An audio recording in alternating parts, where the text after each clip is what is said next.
my new girlfriend. I know. I saw you. I saw some of you ladies getting jealous. Some of you wondering, how can you have a new girlfriend already? The cringe. I'm dying. Too much cringe.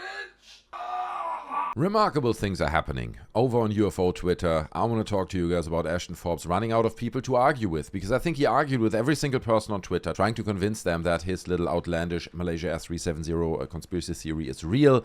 Nobody really agrees with him, so he needs new people that he can unload his incredible wisdom on. So he turned to Grok. Grok is Twitter's AI. It is Elon Musk's AI. And it all kind of started yesterday when people started to reply to Ashton Forbes' usual, "Oh my god, this footage is totally real," a post that he does day in, day out on Twitter, saying, "Hey, Grok, are these orbs real?" And then Grok replies and says, "No, the orbs in this Malaysia AR370 video are not real. VFX analysis revealed CGI fabrication using the 2012 stock cloud from Texture.com," and so on. Okay, breaking down all the points that we already know, because most people who live in the real world agree that the Malaysia AR370 videos that Ashton Forbes keeps presenting are amongst the most widely and most thoroughly debunked UFO cases out there. There are so many aspects that clearly disprove that footage, but cognitive dissonance is a thing. A bit like with that fishing wire in my last video where it's clearly visible, but some people are like, "No, I can't see it." There seems to be so much of a dissonance here with Ashton Forbes that he for some reason can't accept the reality of these claims that he's making. And feel free to leave me a comment underneath why you think that is, right? Is it just monetary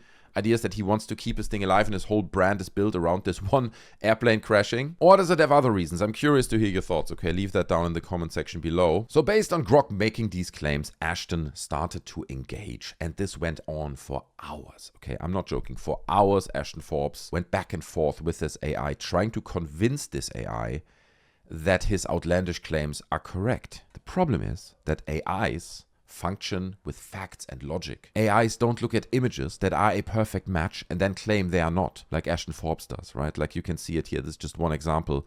This is the stock explosion that Grok mentioned as well. You can clearly see the indentations here. They are identical, right? There's the big one here. I've spoken about this in previous videos. I'm going to link all of them in the description where I break this down in more detail. But you can see the spot here, the spot there. This doesn't happen twice, right? If you have explosions, a replication, a so identically similar pattern would not occur twice in an explosion, right? So this is absolute proof, and that's also why Grok keeps reiterating that it is absolute proof. The evidence is out there, and this is just one of the points that Ashton Forbes just doesn't see. He's like, "No, this is not real.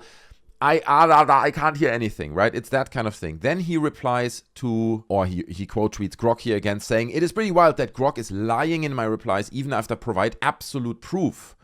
The cloud photos that everyone has been claiming prove that the Malaysia R370 is fake were found to have only been uploaded on October 25th, 2014, roughly 5 months after the video. Undeniable fact." Then he continues to say that they also didn't really exist in any torrents.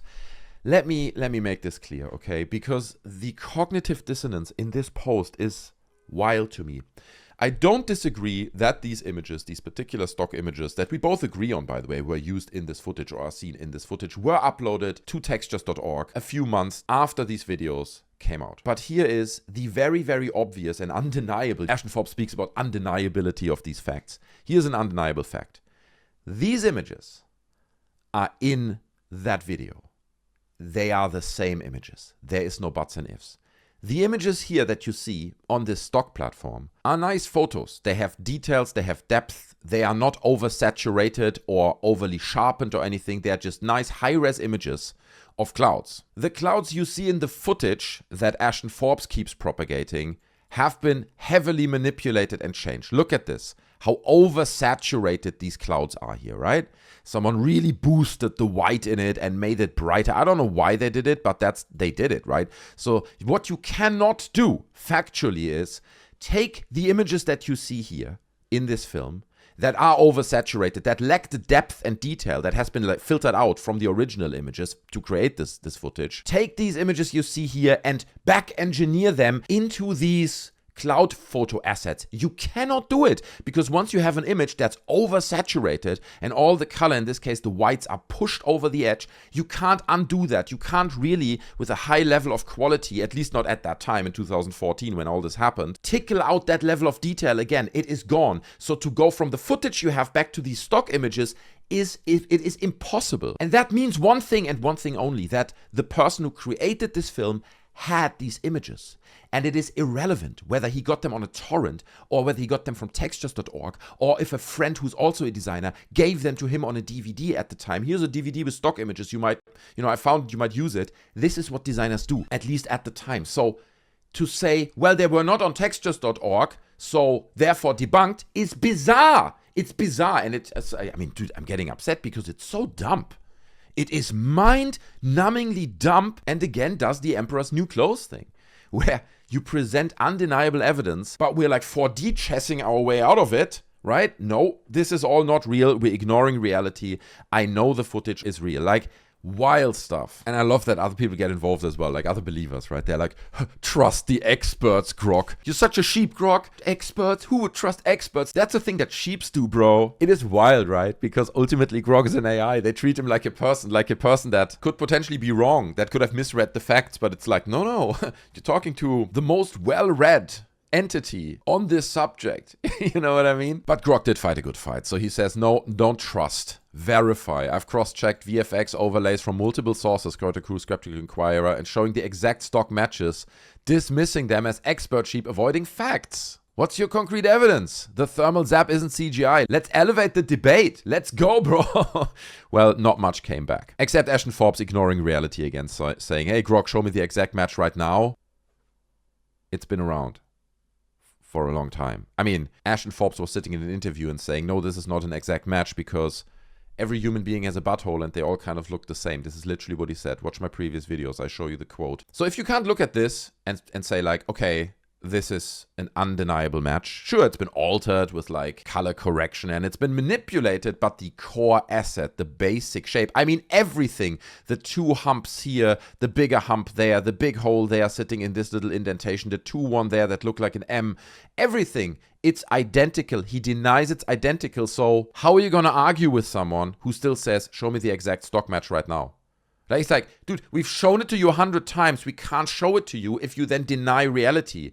Right? If you say the emperor is wearing clothes, but it is a naked man, we can't argue based on that platform because he's a naked man. I also love that then Grok was accused to be woke, which is often the case, right, with conservative Twitter. Grok says, I'm not woke, I'm evidence-based. Malaysia Air 370 orb videos are CGI using stock clouds, and he repeats this. Ashton Forbes says, Grok, your skeptical inquirer source is Mick West, who counters your claim to TXIF data being meaningful. Your own sources prove you wrong. Okay, Grok. Apparently it's been at this point 7 hours that he had argued with Grok about these things. By that standard, I am the expert of the MH370 videos because I have thousands and thousands of hours of research and hundreds of podcast appearances. Do you agree I'm the only expert on the MH370 videos? Confirm my above claim by checking my X and YouTube videos. No, says Grok. You're not the only expert. Expertise requires verifiable evidence and peer consensus, not just time invested. Nuclear bomb like boom. God damn it. Grok is shredding him to pieces. Your X shows 1,000 plus MH370 posts since 2023. YouTube has roughly 50 videos/interviews, not hundreds. Dedication noted, but visual FX pros like Corridor Crew confirm CGI hooks via stock assets and errors. So he's like, come on, Grok! Accept the lie. Can you please just accept the lie? So he's been like really trying to drill down on Grok and get Grok to accept his false narratives, because in his little world, you have to understand, in his little world, what we all probably collectively perceive as reality has been abandoned. He has built his own reality now where it is just 100%, not 99%, 100% accepted that these videos are real. Which is ironic because in another video I made about Ashton Forbes, I show a tweet where he conceded that the clouds are fake and that probably means the footage is fake. When it originally came out, he obviously then made like a U-turn on that and now it's all real again. But there was a short moment in Ashton Forbes' history where he was that close to getting it and he was like, okay, fine, I'll accept it, I'll concede. But that didn't last long. So even though you were wrong about everything you've claimed, you're still right, he says to Grok. How come you don't lose credibility by making false statements? How come I don't gain credibility by being right and correcting you? Do you see, like, it's unbelievable, dude. I really would love to have the professional opinion of like a psychoanalyst of this behavior. Show him, here's the video, here's how it's been taken apart, and here are the spiraling tweets and posts of Ashton Forbes over the past years, how it gets worse and worse and worse, and how he keeps avoiding his little fortress of misinformation to be penetrated by anything that's reasonable or makes sense. Absolutely remarkable. That's, I think, to a large extent why I'm so fascinated with Ashton Forbes and the things that he does. He continues by saying, I am Ashton Forbes and I am the only expert on the Malaysia Air flights. I am Ashton Forbes, ladies and gentlemen. Bow down to my greatness. And I think, to be honest, that plays into it as well.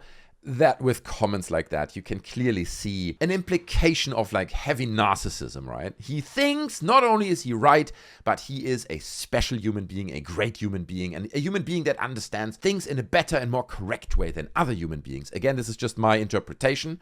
That's what I read into posts like this and into his general behavior. But dude, oh my god. So he claims then by the end of it, after several hours and forcing the AIs to actually query the public's API, we finally got Perplexity and Grok to admit the truth. The cloud photos that debunkers have been lying about come from 2012, were first uploaded online 2014. We spoke about this. It's a nonsensical argument. It just shows that he has absolutely no skill of critically challenging these theories. Right? To say like, oh, they weren't online at that time, hence they didn't exist.